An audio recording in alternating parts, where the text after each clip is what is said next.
Hello बच्चों, कैसे हैं आप। स्वागत है आपका डिपार्टमेंट ऑफ एजुकेशन की इस 27 यानी कि 27 अगस्त की वर्कशीट में। ये वर्कशीट क्लास 9th के लिए है। आज हम दो वर्कशीट करने वाले हैं, एक है इंग्लिश की और दूसरी है सोशल साइंस यानी कि सामाजिक विज्ञान की। तो इंग्लिश की वर्कशीट दोनों में कॉमन है और एसएसटी की वर्कशीट पहले इंग्लिश मीडियम में दी हुई है और इसी वीडियो में एंड में वो हिंदी मीडियम में दे रखी है। तो चलिए स्टार्ट करते हैं आज की वर्कशीट। पहली वर्कशीट में हम इंग्लिश कर रहे हैं। जो चैप्टर हमने ऑलरेडी कर लिया है उसी चैप्टर से हम कुछ डिस्क्रिप्शन करने वाले हैं। आपने डिस्क्रिप्शन राइटिंग ऑलरेडी कर भी रखी है, तो चलिए देखते हैं क्या है ये। Dear students, it must have been so much fun describing your favorite character in the last worksheet. So आपको पता है अपने लास्ट वर्कशीट में अपने फेवरेट कैरेक्टर्स को डिस्क्राइब किया था। In this worksheet you will revise how we write description. इसमें हम क्या करेंगे, इसमें हम डिस्क्रिप्शन को कैसे लिखते थे उसको रिवाइज करेंगे। We usually describe people in 3 ways। हम लोगों को 3 तरीके से डिस्क्राइब करते हैं। सबसे पहला है फिजिकल अपीयरेंस, यानी कि बाहर से कैसे दिखता है, उसकी आंखों का रंग कैसा है, उसका स्किन कलर कैसा है, उसके बाल कैसे हैं, उसकी हाइट कैसी है, मतलब वो कैसा अपीयर हो रहा है, कैसा दिख रहा है। उसके बाद उसकी पर्सनैलिटी का मतलब क्या होता है, कैसा है, पॉजिटिव पर्सनैलिटी है, फ्रेंडली पर्सनैलिटी है, काम है, या उसको बहुत जल्दी गुस्सा आ जाता है, या बहुत ज़्यादा बातूनी है। तो ये सब पर्सनैलिटी के ट्रेट्स आ गए। एंड फीलिंग्स एंड इमोशन क्या होता है, मतलब वो बंदा हैप्पी है, सैड है, क्वाइट यानी कि चुप है, वीपी है, उसको रोना आ रहा है, कंफ्यूज है वो। तो ये चीज़ें हैं। तो हमने पढ़ा, हम 3 तरीके से डिस्क्राइब करते हैं। पहला है फिजिकल अपीयरेंस, यानी कि बाहर से कैसे दिख रहा है।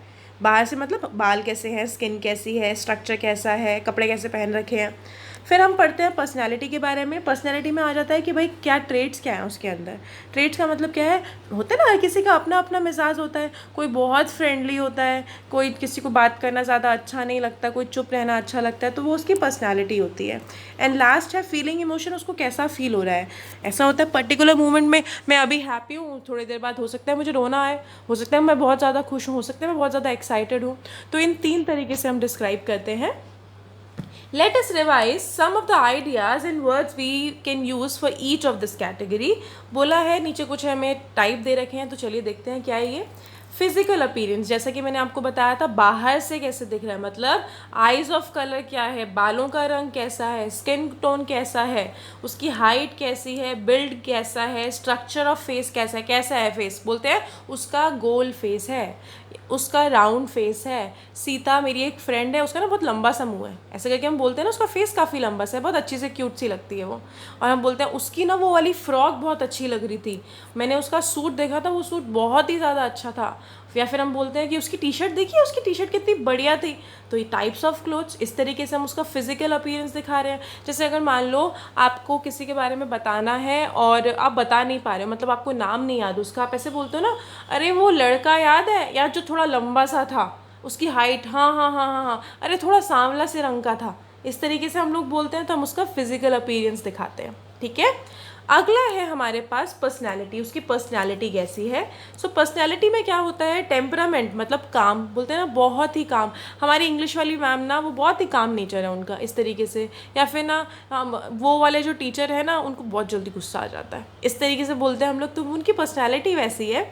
तो एटीट्यूड क्या है, पॉजिटिव एटीट्यूड है, बहुत फ्रेंडली है। मेरी एक फ्रेंड है, वो बहुत ही ज़्यादा फ्रेंडली है, मतलब वो बहुत जल्दी से फ्रेंड्स बना लेती है, ऐसे हम बोलते हैं ना, तो उसका एटीट्यूड हो गया ये। बहुत चेयरफुल है, बहुत हंसमुख चेहरा है, ब्रेव है, एम्बिशियस है, एम्बिशियस मतलब जिसके मतलब एम्बिशंस होते हैं लाइफ के, पैशनेट है, साइंटिफिक है, ट्रेडिशनल है। ठीक है, फिर नेचर कैसा है, बहुत फ्रेंडली नेचर है, मिजली नेचर है, टॉकेटिव है, बहुत बोलने वाला पर्सन है, बातूनी पर्सन है। फिर इंटरेस्ट में क्या है, बिब्लीफाइल है। बिब्लीफाइल का मतलब क्या होता है बेटा, वो व्यक्ति जो बहुत किताबें पढ़ता है, बुक लवर जिसको बोलते हैं। फिर पर्कनिस्ट हमने पढ़ा है इसके बारे में एनी फ्रैंक वाले चैप्टर के अंदर। एंड फिर गिटारिस्ट जो गिटार बजाता है, तो हम इस तरीके से बोलते हैं ना कि वो तो किताबी कीड़ा है ना जो मेरा वाला फ्रेंड, हम इसके इस तरीके से बोलते हैं, तो उसको बिब्लीफाइल बोलते हैं। चलिए अगला है फीलिंग्स एंड इमोशंस, कैसा फील कर रहा है कोई, किसी के इमोशंस क्या हैं। हैप्पी हो सकता है, सैड हो सकता है। एंड मेरी फ्रेंड ना आज बहुत ही सैड फील कर रही है, मेरा वो फ्रेंड है ना, वो बहुत खुश है आज, और वो जो पता नहीं क्या हुआ, आज मेरी वो वाली फ्रेंड बहुत ज़्यादा चुप चुप थी, वो बहुत क्वाइट थी। तो ये क्या हमने बताया, उसका इमोशन, उसकी फीलिंग्स बताए। हर्ट है, किसी को रोना आ रहा है, कोई अपसेट है, कोई कंफ्यूज है, अनहैप्पी है, इनडिसाइसिव मतलब डिसाइड नहीं कर पा रहा, अनसर्टेन है मतलब उसको पता नहीं है कि भाई सर्टेनिटी कि होगा या नहीं होगा। तो इस तरीके से यार आई एम ना अनसर्टेन, कोई बोल रहा है, बोलेगा कि यार स्कूल खुल रहे हैं क्या, यार अनसर्टेन है, अभी पता नहीं स्कूल खुलेंगे या नहीं खुलेंगे। ठीक है, इस तरीके से। चलिए, ये मैंने बता दिया, 3 तरीके से हम एक्सप्लेन करते हैं। You all have read about Evelyn Glennie last week, हमने पढ़ा है एवलिन ग्लानी के बारे में, याद है, पर्कनेस थी वो सुनाई, धीरे धीरे उसको ग्रेजुअली हेयरिंग लॉस हो गया था, बट उसके बावजूद भी she has attained so much in her life. You have also done 2 assignments, और हमने पढ़े थे एवलिन ग्लानी के बारे में। As part of your last worksheet on describing people, describe Evelyn Glennie in the space given below. आपको क्या करना है, आपको एवलिन ग्लानी को डिस्क्राइब करना है, उसके बारे में आपको लिखना है। तो आप क्या लिख सकते हैं एवलिन ग्लानी के बारे में, आप लिख सकते हैं कि भाई बहुत ही हार्ड वर्किंग लड़की थी, बहुत ही पॉजिटिव थी, बहुत ही बढ़िया लड़की थी, बहुत डिटरमाइंड थी। इस तरीके से हम लोग लिख सकते हैं ना वर्ड्स को यूज़ करते हुए। तो चलिए, मैंने आपके लिए लिखा है, आप कुछ चेंजेस भी कर सकते हैं इसमें।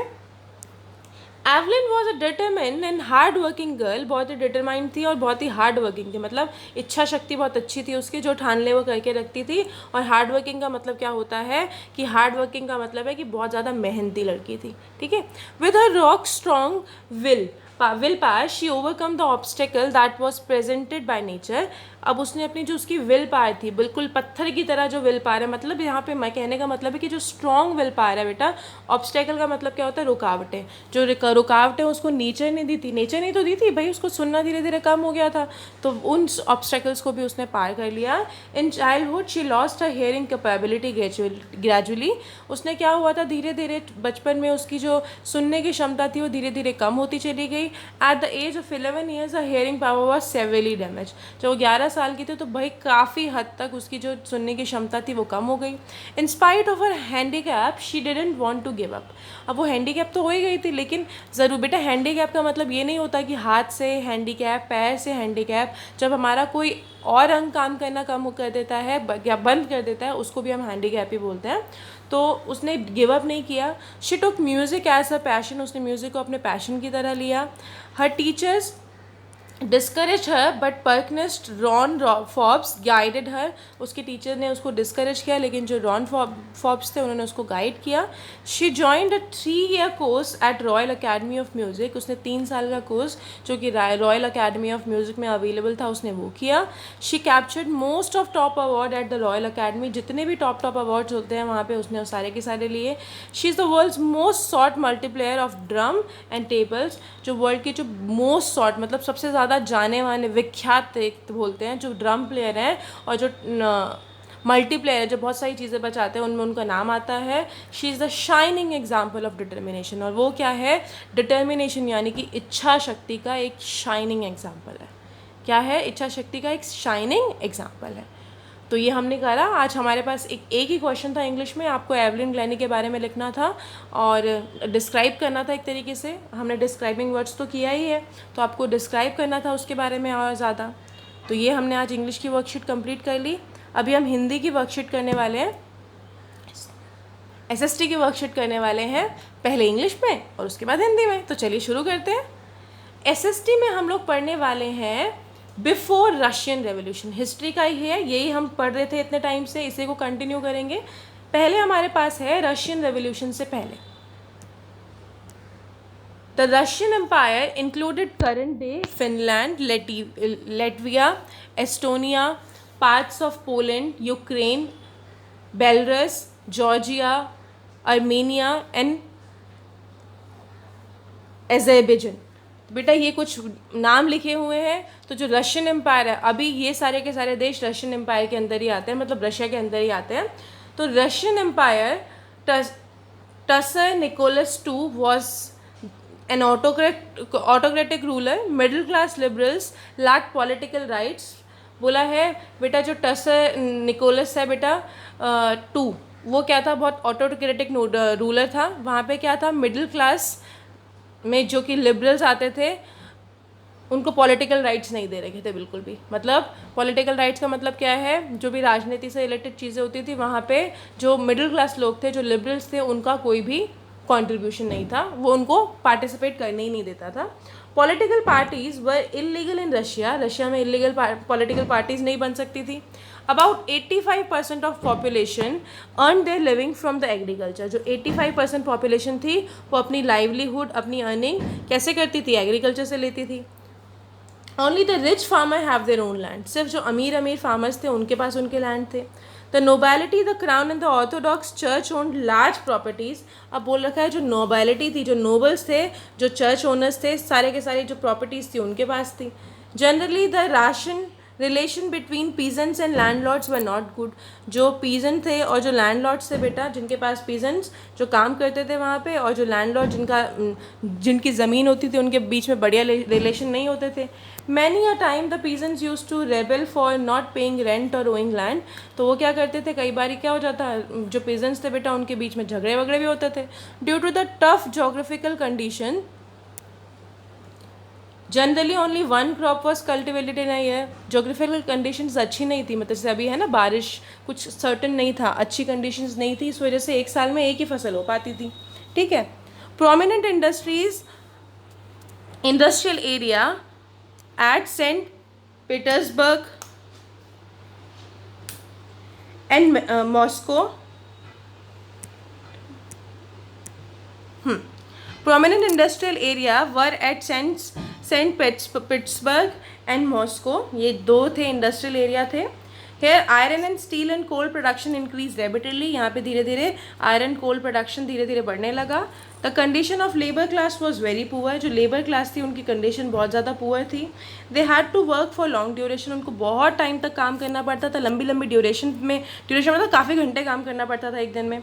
Majority of labours were connected to their villages and often use to go back home during cultivation period, जो लेबर थे बेटा वो अपने विलेजेस से कनेक्टेड थे, और वो कभी कभार क्या होता था, जाते थे अपने जब कल्टिवेशन पीरियड ओवर हो जाता था तो वो अपने गाँव वापस चले जाते थे।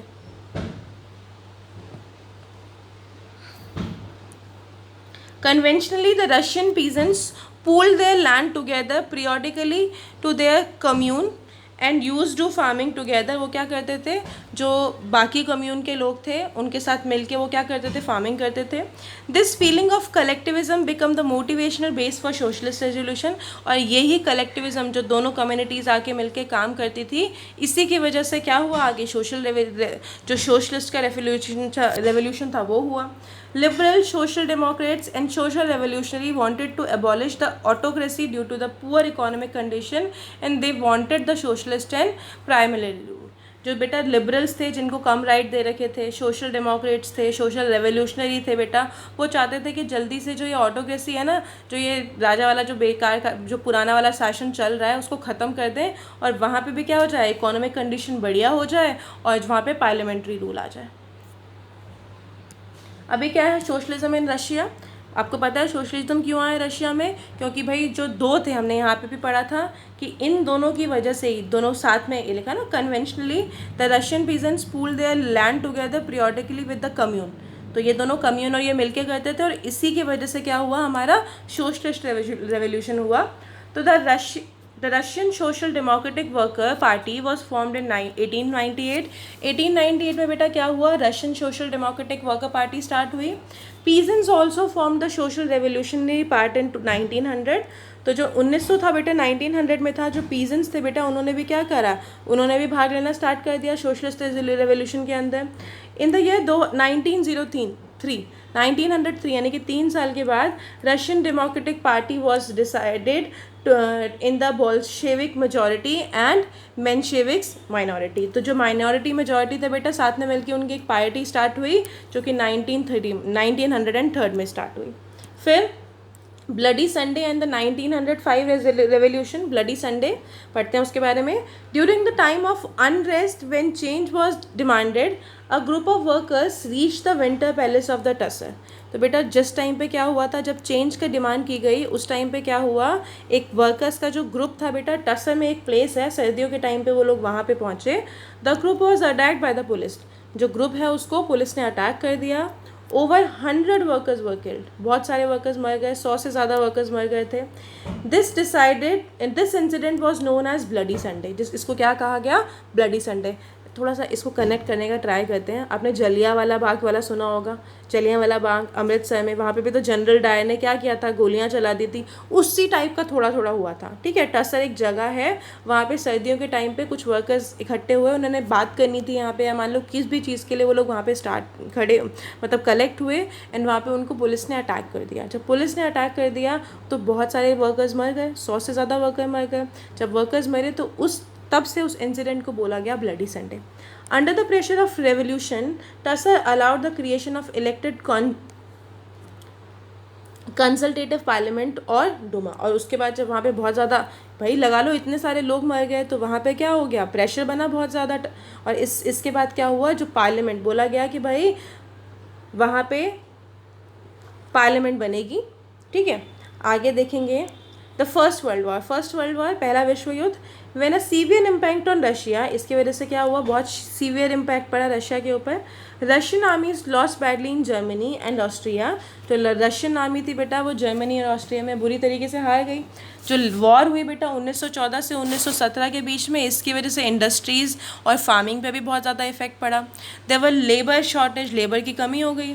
Large supplies of grain were sent to feed the army. अब आर्मी के लिए बहुत ज़्यादा क्या करना पड़ा? बहुत सारा ग्रेन भेजना पड़ा. और जब आर्मी के लिए भेजा इतना सारा, तो भाई बाकियों के लिए तो कम हो गई. For the people in the cities bread and flour become scarce. अब जो क्या हुआ, सारा का सारा अगर आर्मी के लिए जाने लगा तो लोगों को मिलना बंद हो गया. Soldiers did not wish to fight a war and begin supporting the revolutionaries. जो सोल्जर थे, क्योंकि उनको दिखाई दे रहा था इतना जान माल की हानि हो रही थी, उन्होंने वो बिल्कुल लड़ाई को वो सपोर्ट करना बंद करने लग गए थे, और वो जो रेवोल्यूशनरीज थे उनका साथ देना, उनका सपोर्ट करना स्टार्ट करने लग गए थे. तो ये हमने पहले पढ़ा बिफोर रशियन रेवोल्यूशन, कि रशियन रेवोल्यूशन से पहले क्या था. जो 85% पॉपुलेशन थी बेटा, वो एग्रीकल्चर में लगी हुई थी. जो नोबल थे, जो क्राउन और ऑर्थोडॉक्स जो चर्च ओनर्स थे बेटा, ज़्यादातर प्रॉपर्टी उनके पास ही थी. और जो पीजेंट्स हैं और लैंडलॉर्ड्स हैं, उनके बीच के रिलेशंस अच्छे नहीं थे. ठीक है, कई बार वो रेबल करते थे रेंट की वजह से भी. जोग्राफिकल जो कंडीशंस थी वो बहुत ज़्यादा टफ़ थी. अब वो टफ़ थी तो जोग्राफिकल कंडीशन टफ़ होने की वजह से क्या हुआ, वो एक क्रॉप एक साल में उगा पाते थे. जो प्रोमिनेंट इंडस्ट्रीज़ थी बेटा, सारा का सारा हमने पढ़ लिया है. पहला क्वेश्चन है, which regions were the part of Russian empire. कौन से रीजन्स रशियन एम्पायर के पार्ट थे? तो ये है इसका answer. The Russian empire included current day, ये पूरा यहाँ से लेके यहाँ तक लिख लीजिए जल्दी से.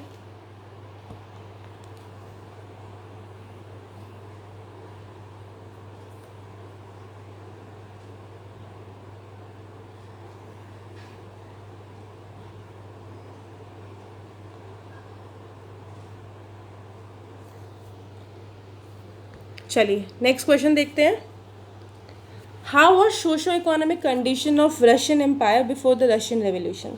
बोला है रशियन रेवोल्यूशन से पहले रशिया जो थी उसकी क्या हालत थी, कंडीशन बतानी है. तो यहाँ से लिखेंगे,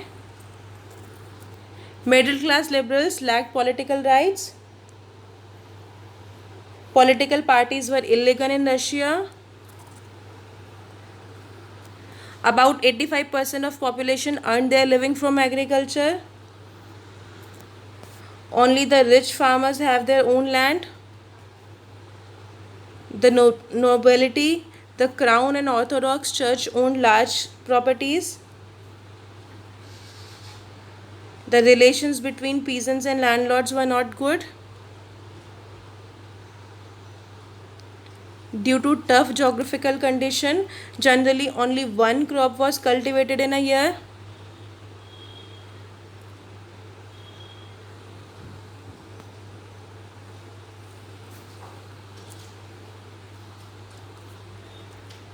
Prominent industries were at St. Petersburg and Moscow. Here iron, steel and coal production increased rapidly. The condition of labor was very poor. They had to work for long duration.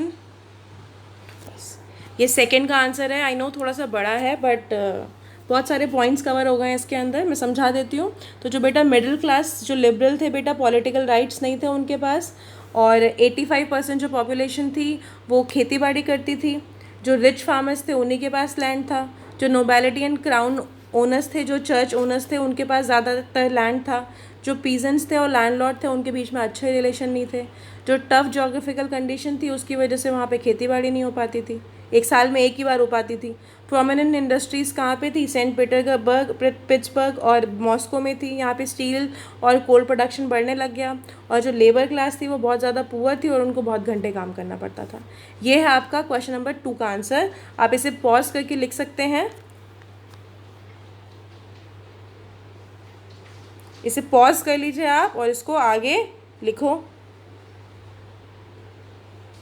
चलिए आगे बढ़ते हैं। क्वेश्चन नंबर 3,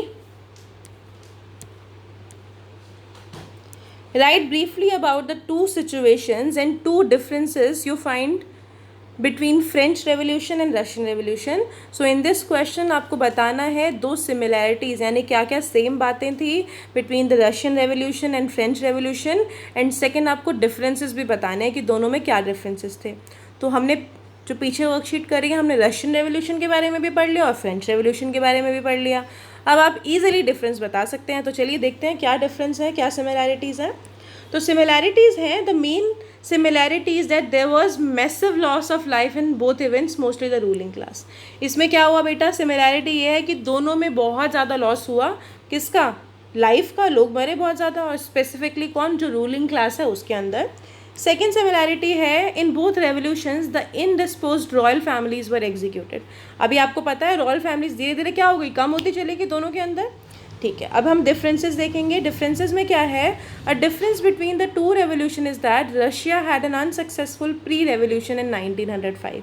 रशिया के अंदर क्या हुआ था, 1905 में एक प्री रेवोल्यूशन आया था जो कि अनसक्सेसफुल रहा। तो ये एक डिफरेंस है। Both of them ended up their different with different result, दोनों का रिजल्ट अलग अलग रहा। जो फ्रेंच थे बेटा उन्होंने डिसाइड किया कि वहाँ पे डेमोक्रेसी आएगी, और रशियन गवर्नमेंट क्या हो गई, कम्युनिस्ट हो गई। ठीक है, तो ये हमने डिफरेंस भी पढ़ लिया और हमने सिमिलैरिटी भी पढ़ ली। इसे पॉज करके लिख लीजिए, फिर हम 4th क्वेश्चन कर लेंगे। 4th क्वेश्चन है हम लोगों का, how a war can affect the people of a country. पूछा है वॉर एक कंट्री के लोगों को कैसे अफेक्ट करते हैं। So war can have a devastating impact on the economic development of a country. जो वॉर है उससे कंट्री की जो इकोनॉमिक डेवलपमेंट होती है उसमें बहुत इफेक्ट पड़ता है। जो बहुत सारे लोग हैं उनकी लाइफ चली जाती है, कुछ लोग हैंडीकैप हो जाते हैं, कुछ का घर छिन जाता है, कुछ का काम छिन जाता है। There is violence, chaos and stress all over the country. जो पूरी की पूरी कंट्री है उसमें क्या होता है, वायलेंस होता है बहुत ज़्यादा, लोग लड़ रहे होते हैं, बहुत ज़्यादा केओस होता है, और स्ट्रेस भी तो होता है कंट्री के अंदर, बहुत ज़्यादा स्ट्रेस भी होता है। तो ये हमारी वर्कशीट आज इंग्लिश मीडियम की हम लोगों ने कंप्लीट कर ली है। आई होप आपको सब अच्छे से समझ आया होगा। कुछ समझ नहीं आया तो आप कमेंट कर लीजिए। और हिंदी मीडियम वाले बच्चों, अब हम आगे हिंदी मीडियम की वर्कशीट भी करने वाले हैं, तो चलिए देखते हैं उसको। रूस की क्रांति भाग 1। आज हम रूस की क्रांति के बारे में थोड़ी थोड़ी चीज़ें पढ़ने वाले हैं। इतिहास का टॉपिक है, तो चलिए शुरू करते हैं। अब इसमें सबसे पहला टॉपिक हमारे पास है कि रूस की क्रांति के पूर्व, यानी कि उससे पहले क्या हुआ। तो जो रूसी साम्राज्य है उसमें रूस के अलावा आज का Finland, Latvia, Lithuania, Estonia, Poland, Ukraine, Belarus के कुछ हिस्से, जॉर्जिया, आर्मेनिया और अज़रबैजान, ये कंट्रीज़ भी शामिल हैं, ये सारे के सारे भी शामिल हैं। रूस सम्राट जॉर्ज निकोलस द्वितीय एक निरंकुश शासक थे बेटा, बहुत ज़्यादा अच्छा शासन नहीं किया, मतलब बेसिकली उन्होंने।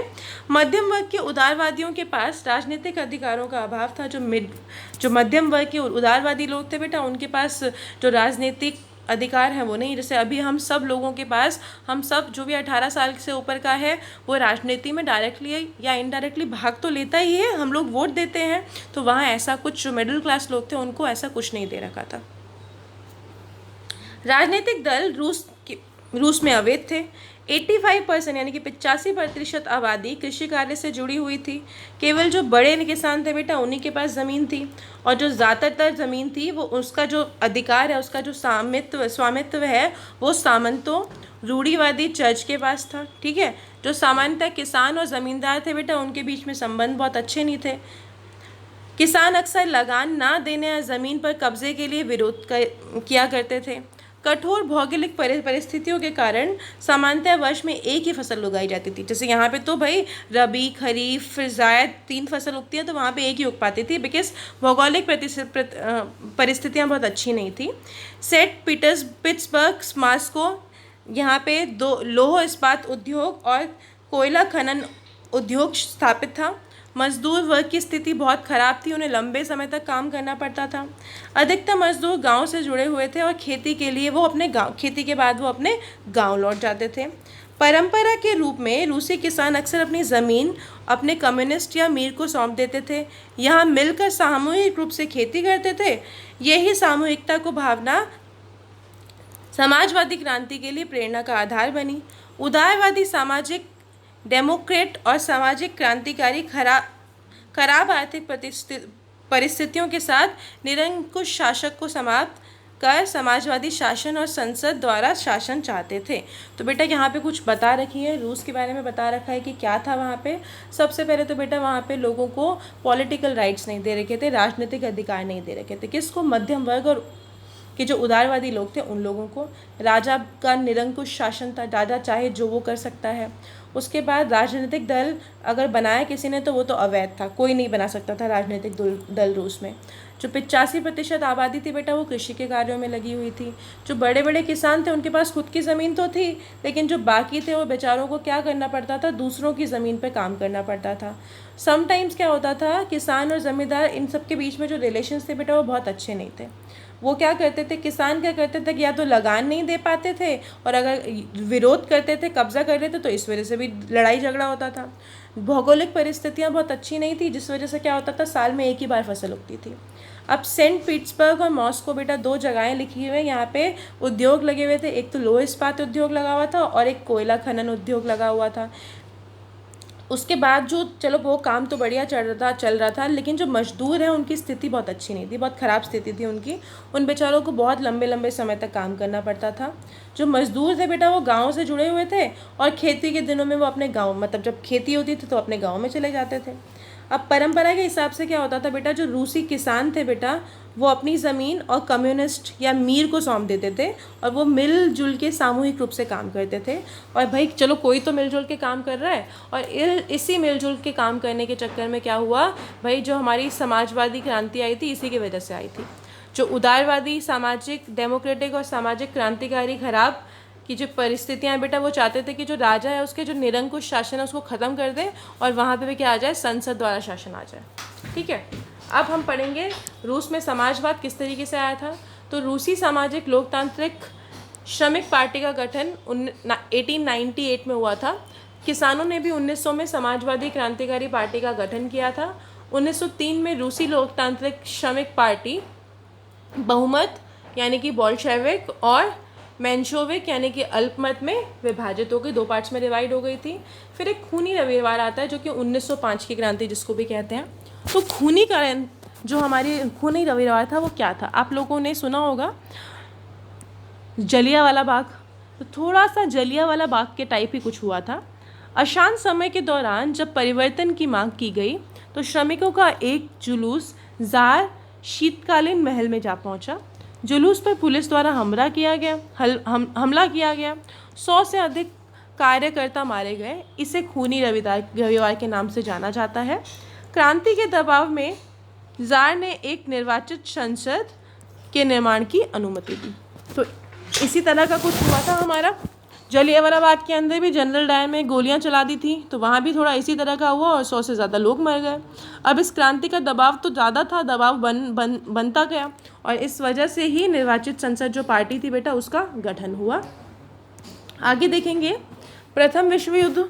जो प्रथम विश्व युद्ध था उसका रूस पे बहुत ही बुरा प्रभाव पड़ा। जर्मनी और ऑस्ट्रेलिया में रूसी सेना बुरी तरीके से हार गई। 1914 से 17 के बीच में युद्ध में खेती और उद्योगों पर भी गंभीर प्रभाव पड़ा।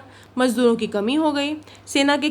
अब भाई सेना को खिलाया तो अनाज तो बहुत ज़्यादा लगता है सेना को खिलाने के लिए, और आम लोगों को अनाज मिल ही नहीं पाया, बहुत कमी आ गई उसमें। जो सैनिक थे बेटा वो युद्ध नहीं लड़ना चाहते थे, तो जो सैनिक थे वो भी क्रांतिकारियों का साथ देने लगे थे। तो चलिए पहला प्रश्न देखते हैं क्या है हमारे पास। रूसी साम्राज्य में कौन कौन से क्षेत्र शामिल थे?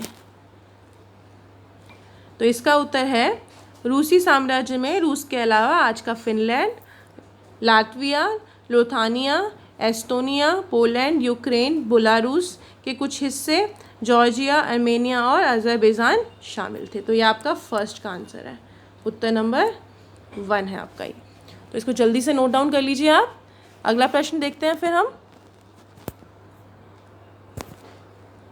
अगला प्रश्न है रूसी क्रांति से पूर्व रूस साम्राज्य की सामाजिक और राजनीतिक दशा की बतानी है आपको।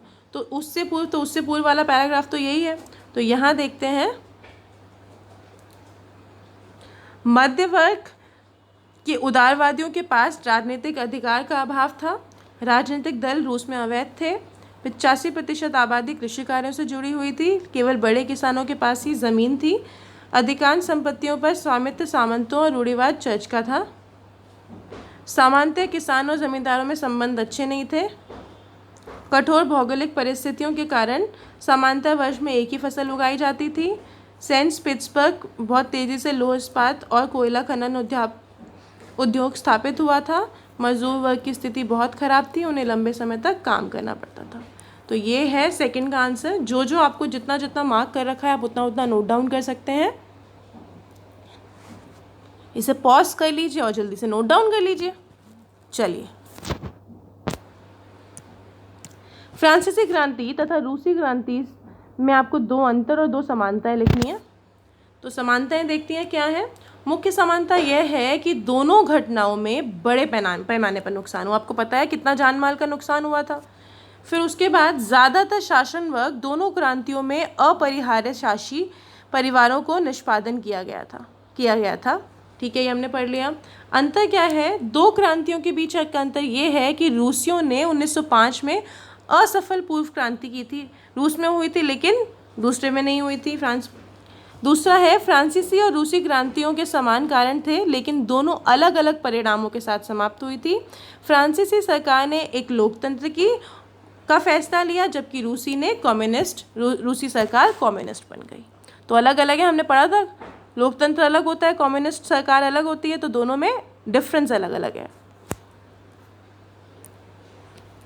युद्ध के किसी देश की जनता पर क्या क्या प्रभाव पड़ता है? पूछा गया है युद्ध से किसी देश की जनता पर क्या प्रभाव पड़ता है। तो आपको पता है बहुत नुकसान होता है।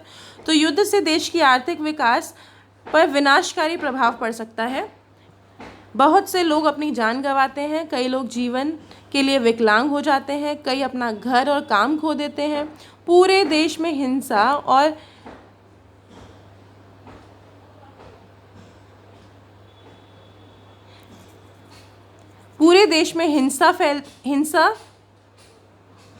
और तनाव का माहौल होता है। भूखमरी भी फैलती है। तो ये हमने कर लिया आज के सारे क्वेश्चंस। 4 क्वेश्चंस कर लिए हमने।